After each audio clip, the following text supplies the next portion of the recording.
100 yards, slight right onto causeway, A312.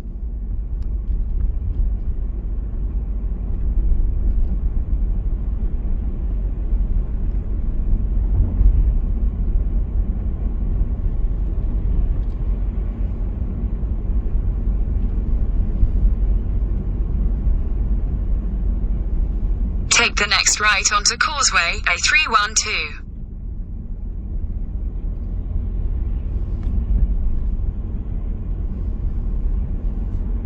Continue on A312 for 1 mile.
200 yards. At Wagoners Roundabout, take the second exit onto the Parkway, A312.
Exit the roundabout onto the Parkway. Continue on the Parkway for 1 mile.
In a quarter of a mile, at Cranford Parkway Interchange, take the second exit onto the M4 Slip Road to Heathrow Airport, M25.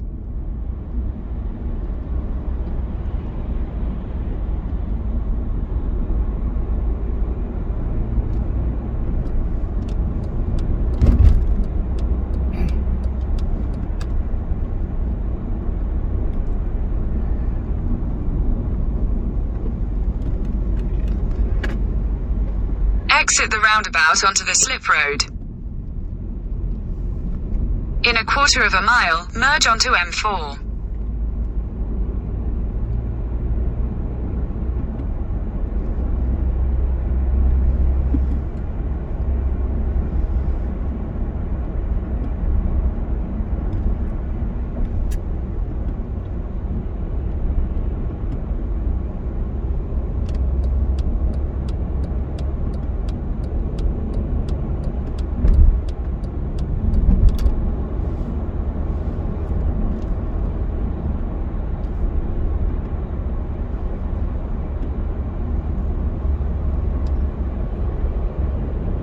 continue on M4 for 3 miles.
In a quarter of a mile, keep right to stay on M4.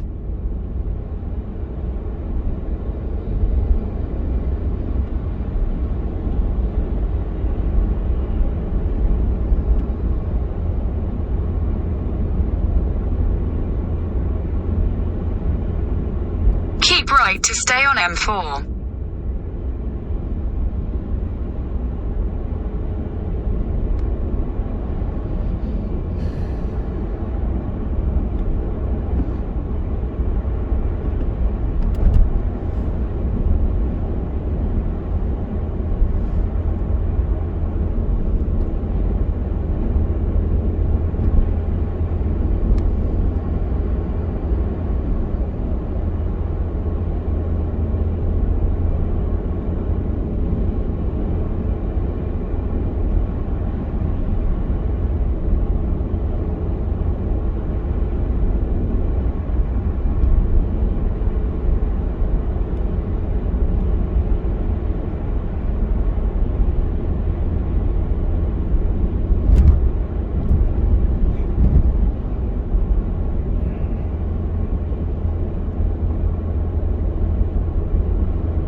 quarter of a mile, keep right to stay on M4.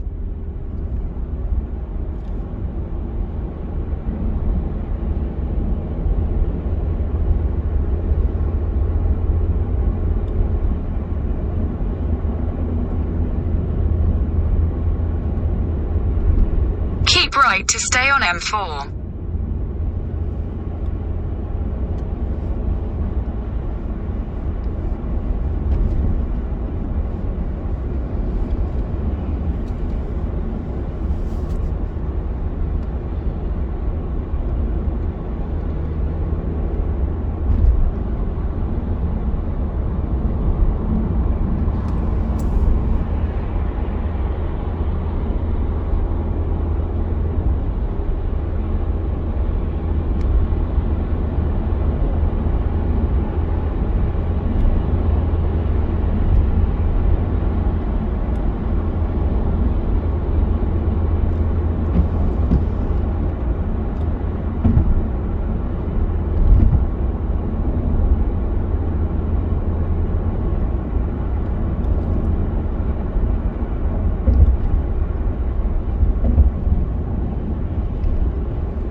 Hospital, and I feel so guilty about that. And to know that the powers that be weren't actually following those guidelines, it's really devastating. I'm sorry to press you on that side. Can you tell listeners what happened to your father? Yeah, so my dad was 68. He had no underlying health conditions. My brother and I were doing the shopping for my dad, for my parents, because we couldn't get a delivery slot. And we think we picked up COVID in a supermarket. So at that time, it was the height of the second wave. 1 in 20 people had COVID in central London, which is where my parents lived. And my dad caught COVID from me and my brother. He then went into hospital. He started coughing up blood. He went into hospital. My mum took him and was told immediately, just leave the hospital. If you don't have COVID, get out of the hospital. And that was it. And then the next time we saw him, he was dead. We were able to say goodbye to him, which is an immense privilege because so many other bereaved families didn't have that opportunity. But yeah, it's an incredibly traumatic loss. Did you do that on the telephone, Sophia? How did you get to speak to your father? So we spoke, before he was intubated, In 2 miles, at junction 6, take the A355 exit to Slough Central. Because he was on a respirator, he couldn't really speak. So he managed to get the odd word out, and we sort of kept talking at him, and we said, we'll see you in 2 weeks, which was how long he was going to be intubated for, we thought. And then ultimately, we were asked to come to the hospital about 5 days later to see him, and that was when we said goodbye to him. So, in that context, how does it make you feel to know that in Downing Street, confirmation now that not only did senior civil servants break the rules, but the Prime Minister and the Chancellor of the Exchequer, who actually created those rules, the law, broke those laws, while you were sticking to the rules which the NHS expected of you? Yeah, it defies logic, doesn't it? And it is deeply, deeply offensive. It's not just me and my family. There were tens of thousands of people across the country who couldn't be with their loved ones when they died. We had 5 people at my dad's funeral. So many other people will have experienced the same loss. And I heard the segment earlier about someone saying, we need to make rational decisions at this point. Obviously, for me, this is very emotional.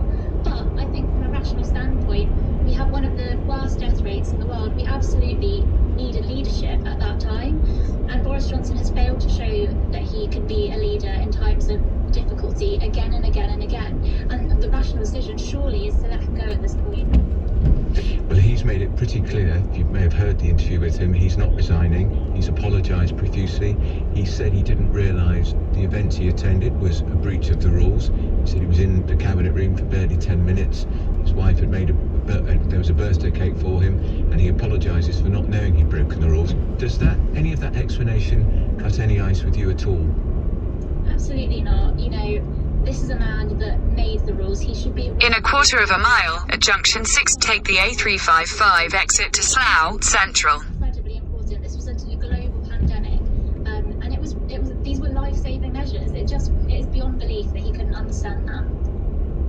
What is your organisation going to do now? Sophia?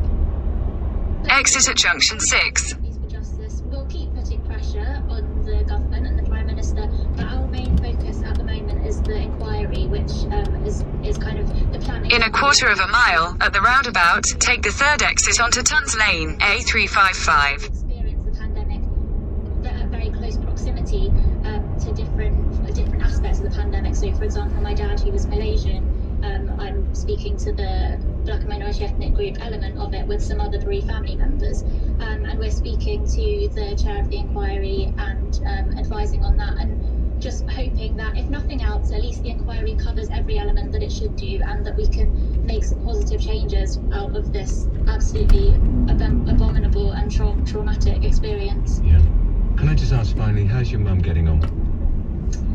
Thanks for asking. I mean, it makes me emotional asking that question, because my parents were very, very close. They've been married for... Exit the roundabout onto Tons Lane.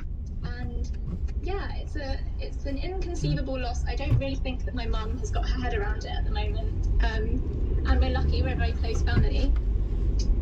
But yeah, it's hard when you sort of see these numbers and In a quarter of a mile, slide left towards Sippenham Lane. Quite realise the stories behind it, and my mum has lost her partner for life. You know, they had plans and they were going to travel the world in his retirement. He retired from the NHS 2 years ago, and that's all gone now. So her future life is gone. So she's as okay as can be, I suppose. All right, well, thank you for sharing that, and send her our love and best wishes. And thank you so much for coming on, Sophia, and being so brave. That's Sophia Nye, who's a spokesperson for COVID-bereaved families for justice. We're talking about the extraordinary developments in Downing Street, the chance of the Exchequer and the Prime Minister both getting fixed penalty fines. We don't know if they're to be the only ones they get, but... Slide left towards Sippenham Lane. Appeal, nothing so far from the Chancellor. You're listening to me, Andrew Pearce, here on LBC. I'm in for Andrew Marr, and the time is now 6. Continue for 1.5 miles. Up at 7 on LBC, Ian Dale. Last night I said I was proud of Boris Johnson for going to Kiev. Harold Wilson once said a week is a long time in politics. He was wrong. 24 hours is. Ian Dale on LBC.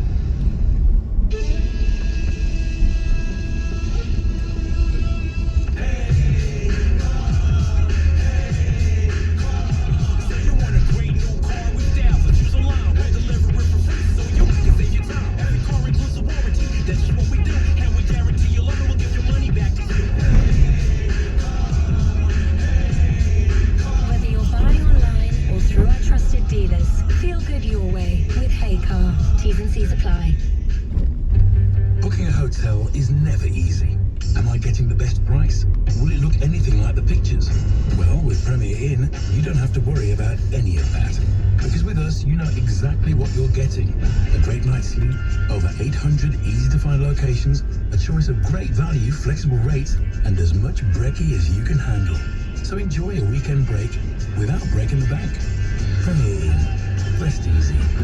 Only available to book at premierinn.com. Attention finance and tax leaders. Is VAT causing you a headache? Yes? Want to learn more? Join Vertex at their exchange event, where you'll hear from global players like Siemens, Etsy and Gaia, as well as leading industry speakers on how tax technology can solve your VAT challenges and empower your business to transact, comply and grow with confidence. Join Vertex on the 26th of April at County Hall, Westminster, London. Search Vertex Exchange Europe today and get ahead of the curve. At Vodafone, save £96 with the epic Samsung Galaxy S22 featuring revolutionary nightography and AI-enhanced cameras, so you can celebrate your savings and dance like everyone's watching, even in the dark. Yours from £38 per month plus £29 up front with 25 gigs of data. Vodafone. Together we can. CPI plus 3.9% annual increase. Ends 5th of May. Subject to device and airtime plans. Credit check eligibility and terms. Saving details at vodafone.co.uk. Credit by Vodafone. Tonight, with Andrew Pierce on LBC. Well, let's discover what's happening now at the airports, because it's travel chaos. Easter holidays coming up. You'd have thought the airlines, travel companies would be prepared and girded for a huge rush for the sun, but it seems not. Sally Gethin is an aviation and travel commentator and joins me now. Sally, who do we blame here? It doesn't really matter, does it? But the fact is, people are still having to wait hours and hours at airports. Yeah, it really is turning into a blame game, fingers pointing the other way. So now some blame is going on to the government for dragging its heels on vetting the security staff, because an airport can interview and plan to hire as many people that it wants in security, but they all have to go through the cabinet office through vetting security before they can actually be cleared. So this is a little hidden aspect that most people wouldn't be aware of. I think it's a perfect storm, so that we had 2 years of loads of travel restrictions, obviously, and they were made, as you'll recall, at such short notice. So airports and airlines were on the back foot the whole time, and it's really only, back just in January that we